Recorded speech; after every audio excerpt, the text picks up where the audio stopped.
What's up guys? Please be informed that this channel is no longer eligible for YouTube monetization, and it's only trying to depend on your support for its continued existence. It's been a while since it was demonetized, and lacking financial support, it seems that the channel is nearing its end. As a last resort, the creator decided to call your attention to the fact that the channel does need your help, and that the creator is most likely to disappear when left alone. And this is why Tensura Volume 11 videos have been set on private. Guys, this is not being cruel. She is just trying to preserve the provision of the entertainment in the community. Tensura Volume 11 contains 54 videos and is now made exclusively available to AnimeKouhai patrons.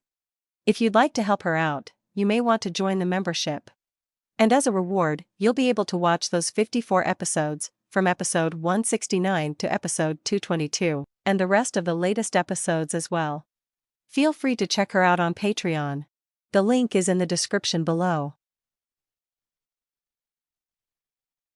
What's up guys, welcome to AnimeKouhai. If you'd like to help me out, please hit the like button and subscribe to my channel. Without him and his subordinates, the remaining number of soldiers would approximately be only 15,000. This was definitely not enough for a confrontation with the Eastern Empire. As a result, Benimaru and I had pondered the question of what actions we should take. Once war breaks out, I'll recall Geld and his men. This was the original plan. However, even that would not be enough. Although the Western nations appear to have their own armies, mobilizing them would be a massive undertaking, warned Benimaru. Indeed, we went through all that trouble to gain control of the Council's military authority, so it'd be remiss of me not to utilize it. With that being said, doing so may cause some major backlash, I replied. Moreover, if problems began to occur within the Western nations, they'd have nothing to stop it. If that happens, things may get tough later on. It wouldn't be an issue if it was within our borders, but if the citizens of the Western nations start to question our leadership, it'll make it harder for us to do our job in the future. Exactly. And so, we repeatedly went through this back and forth exchange. Benimaru's response to these concerns was probably the army's left wing that was written on the paper. Let's take a closer look at the breakdown. Western Reserve Force, 150,000. Mixed Majin Corps, 30,000. Volunteer Corps, 20,000. That was it. These numbers are huge, but what sort of army is this left wing? I asked, confused. For the time being, they're soldiers under our command. The aforementioned army that belongs to the Western States Council is the Western Reserve Force. Unlike the armies of each individual nation, this one is hired directly by the Council, or rather, largely hired through our funding. That was certainly the case since the Council granted us military authority, which bestowed our country the right to give orders to the Council's forces. I knew that, but why is the number so high then? The army that belonged to the Council existed for formality's sake. Moreover, it consisted mainly of knights and soldiers that were brought in from each of the Council member countries. There were only about 1,000 of them, and their duties were mainly to oversee the security of the Council venue in the capital of Ingracia. In principle, each member of the Western nations had its own army and was responsible for its own security. There was no need to maintain a full-fledged army since instances where the Council would actually need to mobilize its military were exceedingly rare. It was for this reason that they handed military command over to us without a second thought. Although, the reason I wanted military authority had nothing to do with handling emergency situations in the first place. It was simply for laying down tracks so that each nation had access to the Majin train. It would have been a hassle to get approval from every single one just to dispatch Tempest's engineers. If there really were some emergency, our nation would dispatch troops to handle the situation. Based on this consideration, I sent the soldiers under the Council back to their own countries. This was also because we had decided to establish a security force on the condition that our nation would fund the whole operation. To achieve this, I limited recruitment only from the local population as it would probably be more reassuring if the soldiers were humans and demi-humans, rather than monsters.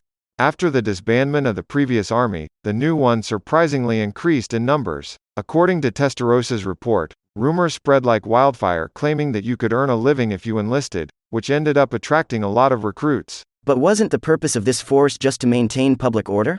Why would we need 150,000 soldiers? Since all the nations still retained their own jurisdictional rights, we would be overstepping our authority if we arrested criminals. Even if the new force was meant to preserve law and order, that was mainly for disaster prevention, and to be quite frank, their real purpose was to assist the engineering unit and provide logistical support. We wouldn't even need more than 10,000, let alone 150,000. Regarding the matter, Testarossa stated that this was the result of what the nations requested. Benimaru explained in detail. Testarossa had seized control of the council and pushed for a bold structural reform. I was aware of that, but it was apparently causing more of a stir than I had expected. At the end of the day, this reform was the result of mutual consultation. The nations themselves would have the initiative, and our nation would provide the technology to do so. It was kind of like the ODA, official development assistance. The council would invest official funds, and our nation would dispatch laborers as a national project to any country that needed a helping hand. We would hire local workers and give them technical guidance and fulfill the concerned country's request. This way, we could secure job opportunities and wages for ourselves while our partners would receive our assistance. It was a win-win situation.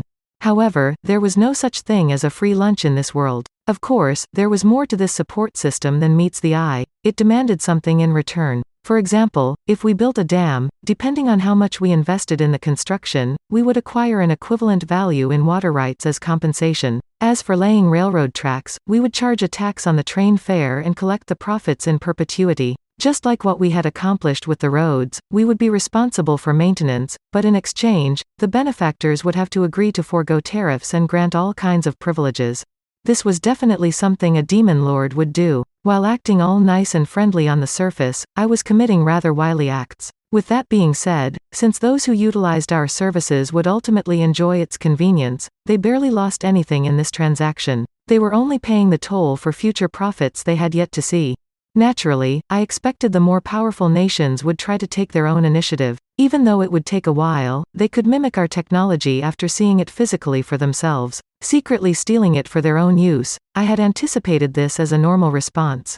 What I didn't expect was, on that note, many of the larger nations are also demanding the trains to be operational as soon as possible. In other words, they felt like there wouldn't be enough manpower relying on our nation's engineering unit alone, and therefore even mobilized those they hired as logistical support? Correct. And that didn't seem like it was enough, which is why they decided to hire locals to help. Is this the reason why the number of troops is absurdly high?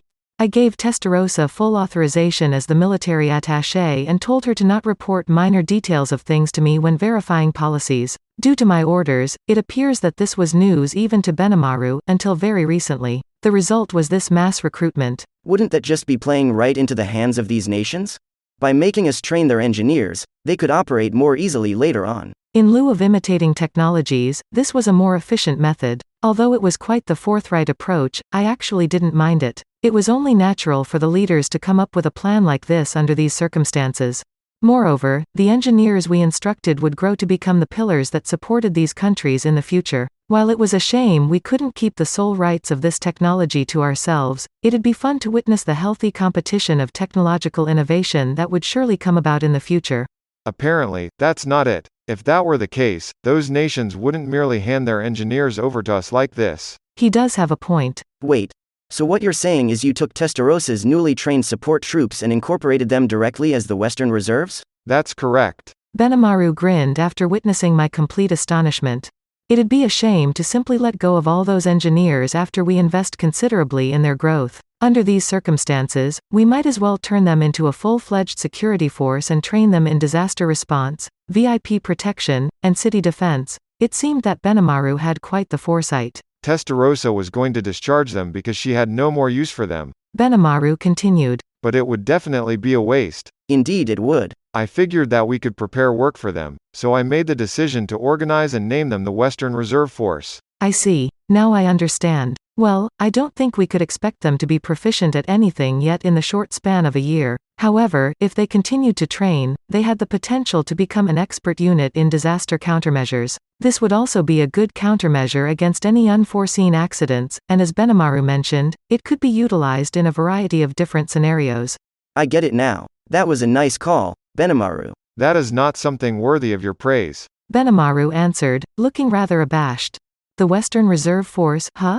A force of 150,000 men was truly impressive, but if we dispatched them all to the Western nations at the same time, then even this many people would be insufficient. If they could secure some concessions, they'd be able to make enough money to feed themselves. I'd never expect this to happen, but I was pleased about the good news, nonetheless. On to the next order of business.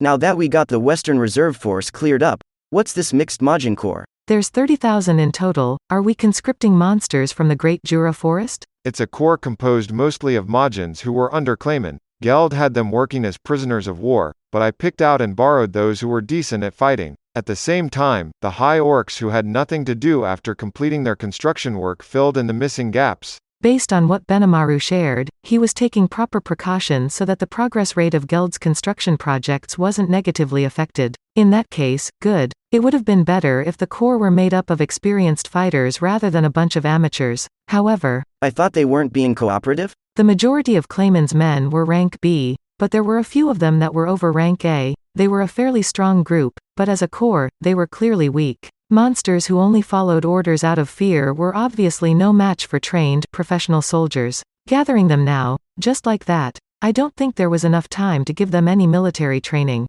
Thanks to Geld, none of them are selfish miscreants anymore. Besides, even if there were someone that's stupid, I would have personally shut them up. Well, yeah, it's easy for Benimaru to subdue people by force.